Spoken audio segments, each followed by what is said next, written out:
Charles Soludo. If you get a man in India, to go the pastor. If you get a man in India, maintain in a church. You many of us. Umulaza mwaza kina kwa mona. Akifulu kwa hana ikusege if skin no food no poor body. Bolo pastor, bolo reverend, bolo minister, bolo preacher. Don't be too bold to make this type of statement. This is what Daddy may hear. Do not be too bold in make this statement. If skin no food no poor body. Enwekwa nke iji eme otomokpo, nwekwa nke iji hiri isi, nwe nke ikechi dosa, nwe ebe ije go iche na mmadụ afọrọ gị. If you make this type of statement, all the behavior we be so give me na Soludo. Can you hear me? You query her. Obolo na no when kid as a preacher do not see this type of thing.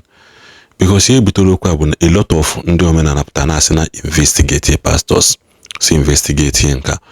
The pastor jiziaka apono sino bia mena investigation. This our daddy son one of the few men of God who Matthias also. Hello, this our daddy Ephraim Ononye. Also one of the few men of God Matthias for also. Also will walk we are originated batch also. Because someone in his skin no food no go people body.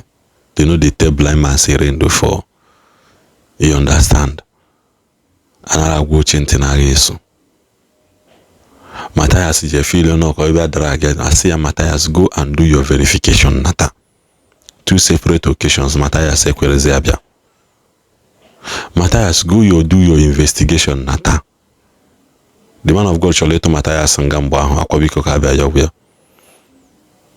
All glory was given to God. If ebe chukwu mele accept the fact that God did something. So it's an open challenge to other pastors. Ndị omenala na-akọlụ unu out for investigation, bulu na-aka unu submit on one to Soludo, because even this man of God, anum no odejego akwụkwọ for Soludo to start investigating pastors also. Odejego di akwụkwọ. Odejego akwụkwọ to ask Anambra State government, let other ministries and ministers to be investigated as well. After this statement, and other pastors and other fake pastors and everybody will come for him. But it's well, uni che good track record on unu choi basago. Malo no nya o wanya na tanti ya ata. Ko bonyu ni ya unu ya papu na akoko. Yes I go. Then this video, complete video, kuno no ze hemenji ku enne kutata. Ko de one. Government in the Amuludo.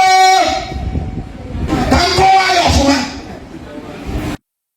Anambra State Governor, Professor Charles Soludo.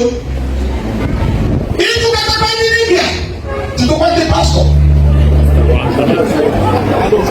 If you get a man in India, maintain in a church.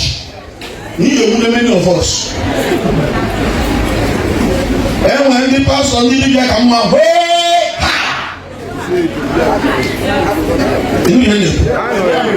and open up the wayo na di si gonde madu e wa na ko ana ochi e me ka ba na church preach na etu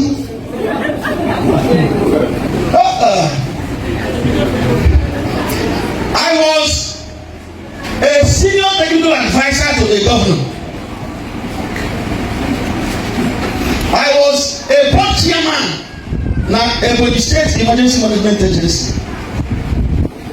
I'm a mini government. All special advisor on religious matters, they are making the agent in Obodo do change. I'm not a powerful pastor, man of God, or woman of God, never been able to carry out.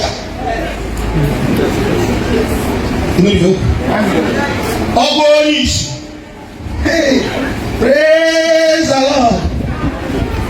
It's your carry out. Yes, sir. See the ladies from all again. Next year, make them. Nothing else than more police. I can see that she can make it. See them. I never found a man who put on here, put on here, put on here. akwụkwọ ndị ogbe ma Chineke na ọgwụgwụ isi bifọ ma ọ na-afụsụ ụzọ kịta ọnya emesịa investigeti nke Chinechere m si mee investigeti nke ndị last one Joy si mee investigeti nke Joy ejebe n'obodo fa jee ebe fa bi bifọ Joy ga-abịa na ministri a ọ na-afụbụ ụzọ mgbe e mejere ebere Joy ọfụbala ụzọ. Let this one be investigated. See, we don't know why. Only we have to see the camera. Government in the Amurudo. Tanko ayo funa. The next thing I'm going to do. Eje bese ndi oso. Acho nke wo mo wo. Eje bese ndi oso. Ina nfa ni. Yes sir. Isi na na mi da ko me. Iya ko we. We want government has pressure. Over Anambra State government men ka oya mo no go balance. Oya ni ndi o na ni kan na intimidate. Don't go intimidation. Atutu ndi Libya. Atutu ndi pastor. Atutu ndi pastor. Na Anambra State don't need from on ye. Onye na miracle money. Onye na go ban account to mmadu. Asu no miracle na what? I would hear you say praise the Lord. Let me say hallelujah to the pastor.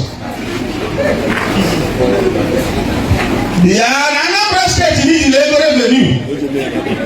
Now I come to government. They take up area. And it's not anything that I'm for my car. In my car. Equal consultation. Equal deliverance. Ọkùnrin ọdún lọ sí iṣu kó emergency ọdún náà máa gbọ́ express ìdúró gbogbo wọn kì í bá VIP aláàdé nòdé nòdé aláàdé nòdé nòdé.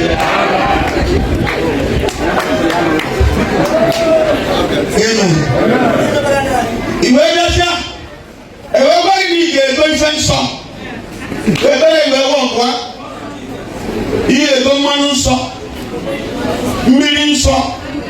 Aja nsọ, handkerchief nsọ, brezi nsọ, kulikuli nsọ, ogiri nsọ. Mankai manaka, ifukai manaka ese isi pastor. Omeni kwa ifu tu ino nyawa sile tukini sabia.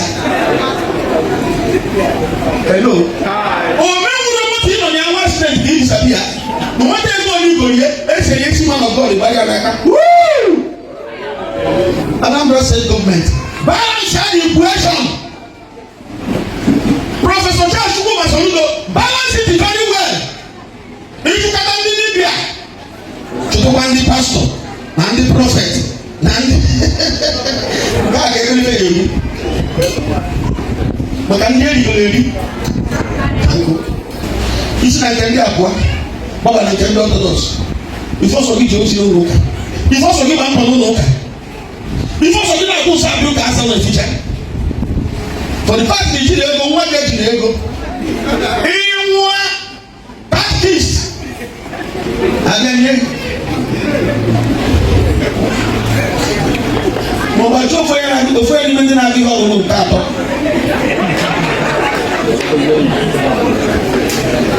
Mani fo ni nwa batalego. Ma nlo na yahu. Mo bo assassinator, mo bo yento, mo bo gumadu. So far no batalego. Mbia ya mbeshi next month. Mbia ya go new father. Atoma ko ya machine night. Tume se ya mo no. Oya mwe jiego nwa ife yenye. Bishop 12. Ndo ko chuko 77. Akwana line. Maka na nwa na ọbụrụ onye nwa ya jiri ego achọrọ ya kachist